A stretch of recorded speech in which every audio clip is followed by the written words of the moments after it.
Hey Gunners! Welcome back to Arsenal Cast, your go-to channel for everything Arsenal. If you love the club, make sure to smash that like button, subscribe, and hit the notification bell so you never miss an update. Gary Neville has torn into Arsenal's attacking setup with another cutting tirade. The Gunners are now closer to 10th-placed Fulham than they are to Liverpool. Listen now, it's all kicking off. Is Alisson the best goalkeeper in the Premier League? Arsenal are incapable of doing two fundamental things as a team and their attacks have gone stale, according to Gary Neville. The Gunners were left simmering after only emerging from their trip to Manchester United with a 1-1 draw, despite having the lion's share of chances and possession. Arsenal cannot counterattack or penetrate with innovation in the final third, says Gary Neville. The Gunners were forced to settle for a 1-1 draw with Manchester United after another frustrating match in front of goal, with plenty of squandered opportunities. Neville slammed the Gunners as predictable and safe after another challenging match. Trending. Predicable. Safe.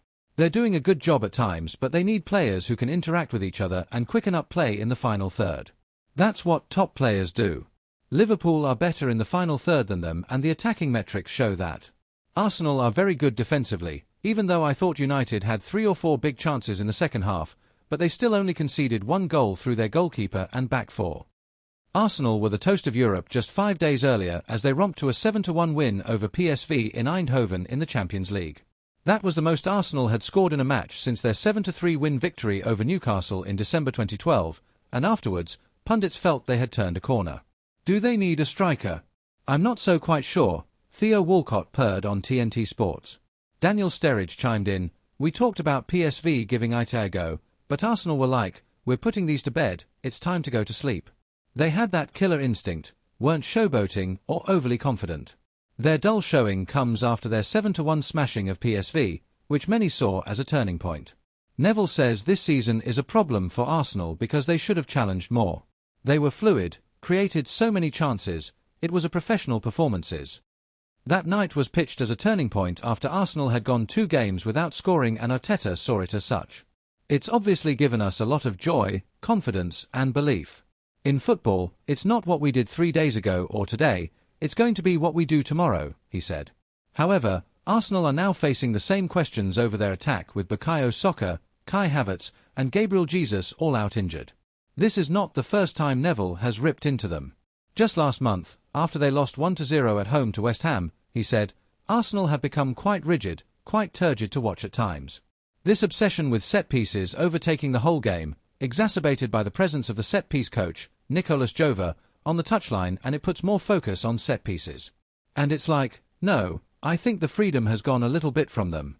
Mikel Arteta has had to contend with an injury crisis, but Arsenal could have brought players in January. And I know that they've lost Bukayo Saka, Gabriel Jesus, and Kai Havertz, which are big blows, and that is a big problem for Arsenal, but I still feel they have to do the job against West Ham at home. Neville has previously criticised the interference of Arsenal's set-piece coach Nicolas Jova. Mikel Arteta has had to contend with an injury crisis, but Arsenal could have brought players in January. It's a defence, but then you've got to plan for it.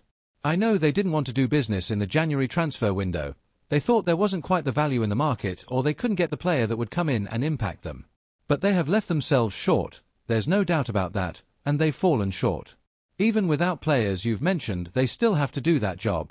The last 2 seasons they've gone very close, and I've had a lot of admiration. Felt you've gone very close. It's not going to be them, it doesn't look like, and that's the big shock and surprise, and I think that'll be the one that will hit hardest in the boardroom, and, with Mikel Arteta, and the dressing room and the player, because they're desperate to win a title there and they felt like they were inching nearer. It's a blow. Yesterday, Saturday, look, it can happen, and they might say Liverpool are doing well, but Liverpool have dropped points in these last 8 games. Liverpool have drawn 2 in the last 3, they've drawn 4 in their last 8, before the Man City win. Arsenal have had a chance to get back closer. They could have gone within 5 points. It's a really big blow. Questions will start to be asked because, a little bit like that Leicester season when a couple of the teams didn't win it, you start to ask questions of those teams, saying, hang on a minute, Leicester went and won it. It's that type of season where it's up for grabs.